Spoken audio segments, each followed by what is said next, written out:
Hey everyone, this is Sujat and watching Chemistry Academy. So बच्चा, last video में हम लोगों ने इस 12th वाली सीरीज की लास्ट वीडियो में हम लोगों ने देखा था पिस्टल के बारे में। कौन कौन से पार्ट होते हैं पिस्टल, स्टिग्मा, स्टाइलिन, ओवरी, इसके बारे में डिस्कस किया था। ठीक है, आज उसी में आगे कंटिन्यू करेंगे हम, और हम इस जो वीडियो में पढ़ेंगे दैट इज मेगास्पोरेंजियम के बारे में, ओव्यूल के बारे में यहाँ पे हम लोग डिस्कस करेंगे। सो चलिए स्टार्ट करते हैं। ओव्यूल के बारे में हम लोग सबसे पहले डिस्कस करते हैं। स्टार्ट करते हैं फर्स्ट पॉइंट से, और यहाँ पे मैंने कुछ पॉइंट्स लिख रखे हैं ताकि जो वीडियो हो बहुत लंबा ना हो। सो ऑलरेडी मैंने इसलिए यहाँ पे पॉइंट्स लिख रखे हैं तो आपको भी आसानी होगी समझने में। ठीक है ना, चलिए स्टार्ट करते हैं। ओव्यूल की अगर बात करें बेटा बच्चा, so as we all know कि ओव्यूल कहाँ पे होता है। अगर हम एक जनरल सा स्ट्रक्चर देखें कि ये जो ऐसे स्ट्रक्चर होता है ना स्टिग्मा स्टाइल ओवरी में, तो ये जो ऊपर वाला रीजन होता है, ये ऊपर ऐसे करके स्टिग्मा हो जाता है ना। यहाँ पे मिक्स मैंने बना दिया है, पर आप सपोज करिएगा ये स्टिग्मा है, ये स्टाइल, और ये ओवरी। ये जो रीजन है ये ओवरी होती है, और ओवरी की जो इनर वॉल होती है उसी से लगे होते हैं क्या, ओव्यूल। जो ओव्यूल है दैट इज ओव्यूल, ये ओवरी के इनर वॉल से लगे होते हैं। ठीक है ना। सो द पॉइंट जहां से जो ओवरी है और ओव्यूल है एक दूसरे से अटैच रहते हैं, ये वाला जो पॉइंट, ठीक है, यहाँ पे कुछ पैरेन्काइमेटस सेल्स पाई जाती हैं, मास ऑफ पैरेन्काइमेटस सेल्स। ठीक है बेटा, जहाँ पे जो site of attachment of ovule and ovary का काम करते हैं, और यहाँ पे हम इसे कहते हैं प्लेसेंटा। प्लेसेंटा कहते हैं। ठीक है ना। यहाँ पे उसी के बारे में फर्स्ट पॉइंट जो हमने लिखा है यहाँ पे उसी के बारे में लिख रखा है, there is a ridge of tissues. Specially कौन से टिश्यूज हैं, पैरेन्काइमेटस जो सेल्स होती हैं उनसे बना हुआ टिश्यूज है टिश्यू है यहाँ पे, इन the inner wall of the ovary called placenta. इस रीजन को हम क्या कह रहे हैं यहाँ पे, जहां से ओवरी से जुड़ा हुआ है ये प्लेसेंटा। ये जो वॉल है बेटा that is inner wall of ovary, है ना, और ये आपकी आउटर वॉल है ओवरी की, जिस तरह से हमने यहाँ पे आपको बताया था। ठीक है, क्लियर। अब ये जो जॉइंट है ये प्लेसेंटा कहलाता है। और अगर आप देखें तो जब आप सेक्शन देखते हैं, टीएस देखते हैं, तो अलग अलग जो एंजियोस्पर्म है, जो अदर प्लांट है, उनमें अलग अलग तरह का प्लेसेंटेशन पाया जाता है, मतलब अरेंजमेंट ऑफ द ओव्यूल पाया जाता है। सो नेक्स्ट पॉइंट उसी से रिगार्डिंग है, the ovary has specific arrangements of ovule. क्या होता है कि ओवरी में एक स्पेसिफिक टाइप ऑफ अरेंजमेंट होते हैं। उन अरेंजमेंट को हम कहते हैं प्लेसेंटेशन। उसे हम क्या कहेंगे बच्चा, प्लेसेंटेशन कहेंगे।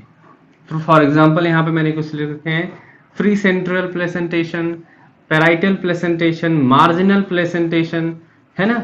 ये अलग अलग होते हैं। जैसे फ्री सेंट्रल में सेंटर पे बहुत सारे ओव्यूल जो है वो ऐसे जुड़े रहते हैं, है ना, फ्री सेंट्रल में। मार्जिनल पे मार्जिन की तरफ होते हैं। ठीक है, तो ये कुछ इस तरह से जो ओव्यूल है वो अटैच होते हैं। ठीक है, different different type of plant में। ये कुछ एग्जांपल है, एक्साइल भी होता है वहां पे। चलिए नेक्स्ट पॉइंट की अगर हम बात करें, each ovule is attach to the placenta by a cylinder stalk. ये वाला देखिए अगर आप, तो यहाँ पे आपको दिखेगा ये एक इलोंगेटेड सिलेंड्रिकल स्टॉक नजर आ रहा होगा, जिससे ओव्यूल ओवरी से अटैच्ड है, and this stalk is known as funicle.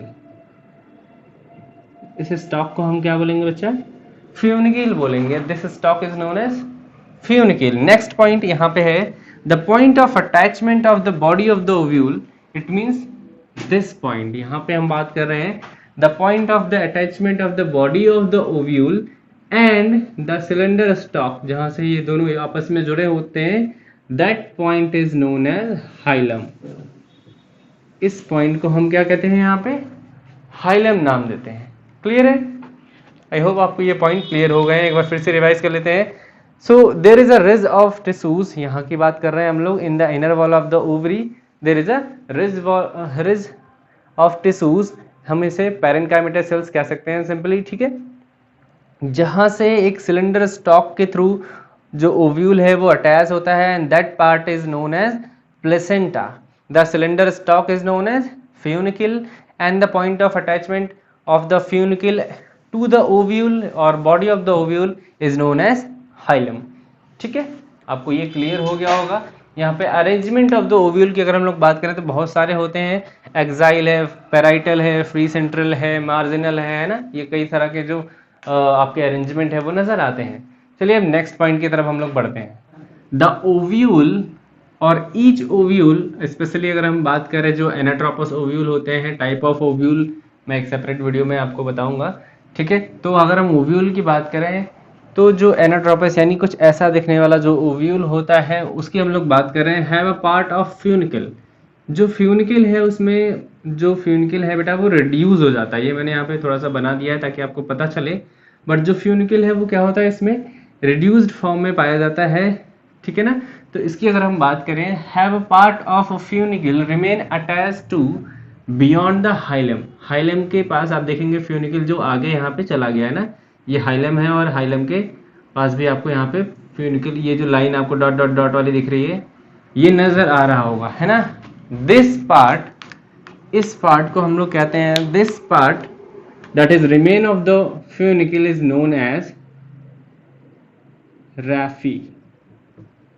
This part that is a remain of the funicle is known as रैफी। यहाँ पे उसी के बारे में लिख रखा है बेटा, देखिए, each ovule especially anadromous ovule have a part of ovule that is funicle remain attached beyond the hilum alongside to the body of the ovule, alongside to the body of the ovule, body of ovule की just alongside में आपको यहाँ पे मिल जाएगा, forming a short ridge जो आपको dot dot dot दिखाई गई है ना, and that is called रैफी। इसे हम क्या बोलेंगे, रैफी बोलेंगे। एक बार फिर से रिवाइज अगर हम लोग करें, so the ridge that is form by the remain of the funicle alongside to the body of the ovule is known as raphe. Simply it is known as raphe. इसे हम क्या कहेंगे, रैफी नाम देंगे। ठीक है बेटा, नेक्स्ट पॉइंट हमारा है, the ovule contain a mass of thin walled nutritive parenchymatous cells. जो ओव्यूल है, अगर इस वाले रीजन की बात करें जहां पे मैं डॉट डॉट डॉट आपको दिखा रहा हूं, ये जो डॉट डॉट डॉट दिख रहे हैं, that is the part where we are talking about, that is these cells are nutritive and these what are these cells, these are parenchymatous cells, these are parenchymatous cells. And इसका nature कैसा है बेटा, these are nutritive in nature. ठीक है, that portion is known as nucellus। इस portion को हम क्या बोलते हैं, that portion is known as nucellus। got it? इसी पोर्शन को हम लोग क्या कहते हैं बच्चा, nucellus कहते हैं। now nucellus is protected by one or multi-layered। यहाँ पे हम देखेंगे तो यहाँ पे एक लेयर नजर आ रही होगी ना, एक लाइन यहाँ पे आपको नजर आ रही होगी, ये वाली और ये वाली, ये कुछ इस तरह से ऐसे लाइन है। These coating, these protective coating is known as or are known as integuments। These protective coating are known as integuments। उसी के बारे में यहाँ पे मेंशन कर रखा है, nucellus is protected by one or multi-layered coat called integuments। इन्हें हम क्या कहते हैं, integuments कहते हैं। Now next point is the region from where integuments arise। हम बात कर रहे हैं द बेसल पोर्शन, इस वाले की, the basal portion of the nucellus. Nucellus ये है, इसका बेसल पोर्शन कहाँ होगा, ये वाला है इसका। ठीक है, ये बेसल साइड है बेटा। ठीक है, ये वाला जो साइड है ये कौन सा साइड है, बेसल साइड है। तो हम बात कर रहे हैं basal portion of the nucellus from where integuments are arise, जहां से क्या हो रहे हैं, इंटेगुमेंट्स निकल रहे हैं। दैट पोर्शन और that part is known as चला जा। यस, चला जा, जा अब मत आना, चला जा, वही वाला चला जा ना, चला जा। ठीक है, चला जा, इसे हम क्या बोलते हैं, सिंपली चला जा बोलते हैं। ठीक है बेटा, एक बार फिर से थोड़ा सा रिवाइज कर लेते हैं। इन स्पेशली एनाट्रोपस ओव्यूल की अगर हम बात करें, there is a ridge, short ridge of parenchymatous cells which is the remain of the funicle alongside to the body of the ovule is known as रैफी। इसे हम क्या कहेंगे, रैफी बोलेंगे बेटा। ठीक है, क्लियर है। एंड नेक्स्ट पॉइंट की अगर हम लोग बात करें, So inside the ovule there is a mass of nutritive cells, especially parenchymatous cells, and these cells are known as nucellus. इन्हें हम क्या कहते हैं? Nucellus. The basal portion of nucellus from where the integuments arise is known as chalaza, and there is a protective coating over the nucellus that is known as integuments. इन्हें हम क्या कहते हैं? इंटेगुमेंट्स कहते हैं. क्लियर है? चलो आगे की तरफ आगे वाले पॉइंट्स की बात करते हैं. ओके, सो लास्ट और जो हमारा लास्ट पॉइंट है उनकी तरफ हम लोग बढ़ते हैं, जो हमारे लास्ट पॉइंट्स है. सो यहाँ पे हम लोग अगर देखें तो जो हमारा नेक्स्ट पॉइंट है बच्चा, उसके बारे में बात करेंगे. यहाँ पे जो इंटेगुमेंट्स हैं, आपको यहाँ पे एक स्मॉल ओपनिंग नज़र आ रही होगी. ये जो छोटी सी ओपनिंग यहाँ पे आपको नज़र आ रही है, this opening is known as micropyle. इसी ओपनिंग को हम कहते हैं माइक्रोपाइल. ठीक है बेटा, इसको हम क्या कहते हैं? माइक्रोपाइल कहते हैं, है ना. ये ओपनिंग माइक्रोपाइल कहलाती है. इसी के बारे में हमने यहाँ पे लिख रखा है, a small opening left at the apex of the integuments. कहाँ पे है? ये एपेक्स ऑफ द इंटेगुमेंट्स पे है, इज नोन एज माइक्रोपाइल. ठीक है. अब फीमेल गैमेटोफाइट या स्पेशली अगर हम बात करें एम्ब्रियो सैक की, तो जो एम्ब्रियो सैक है वो हमारा यहीं पे पाया जाता है माइक्रोपाइलर रीजन में. जो मैंने अंदर यहाँ पे बना रखा है ना, ये जो आपको नजर आ रहा है, this is found in the micropylar reason in the nucellus. ठीक है. यहाँ पे हम देखेंगे this is the nucellus and this part is the embryo sac. This part is the embryo sac. ये जो पार्ट है बेटा, ये हमारा क्या है? एम्ब्रियो सैक का पार्ट है. क्लियर है इतना? चलो अब हम बात कर रहे थे न्यूसेलस की, because it is a nutritive tissue. ये क्या करेगा? एम्ब्रियो सैक को नरिश करेगा, डेवलप करने में हेल्प करेगा, क्योंकि ये न्यूट्रिटिव टिश्यू है ना. तो ये दो तरह के टिश्यू, इसकी वजह से, मतलब इसकी थिकनिंग की वजह से जो ओवरी है वो दो टाइप की हो जाती है. ठीक है. पहला जो हमारा है वो टेनिन्यूक्लिएट है. टेनिन्यूक्लिएट में क्या होता है? Ovary having thin nucellus. जो न्यूसेलस है वो कैसा होगा? यहाँ पे थिन न्यूसेलस पाया जाएगा in case of the टेनिन्यूक्लिएट ovary. ठीक है ना. ऐसे ही दूसरा हमारा जो पॉइंट है उसमें हम लोग देखते हैं, तो क्रासी न्यूक्लिएट हमारे पास लिखा हुआ है. क्रासी न्यूक्लिएट में बच्चा क्या होता है? The nucellus is much more thick as compare to the tenuinucleate. वहाँ पे बहुत ज़्यादा थिक पाया जाता है, मैसिव न्यूसेलस पाया जाता है यहाँ पे. ठीक है ना. तो इसीलिए हम इसे कहते हैं ये क्रासी न्यूक्लिएट है. ठीक है. तो यहाँ पे हम लिख सकते हैं ओवरी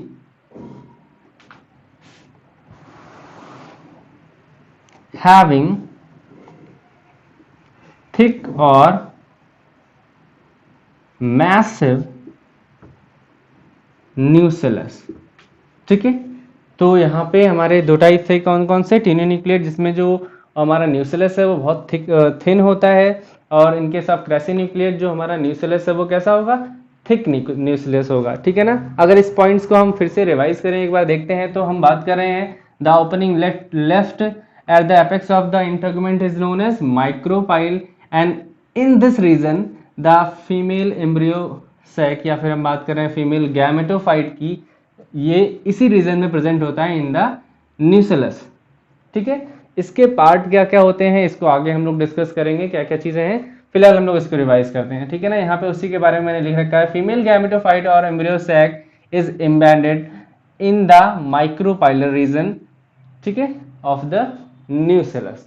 क्लियर है बच्चा. फिर हम लोग में on the basis of the thickening of the nucellus, यहाँ पे हमने दो तरह के देखे, टेनिन्यूक्लिएट और क्रासी न्यूक्लिएट्स. तो ये हमारे इसके टाइप हो गए.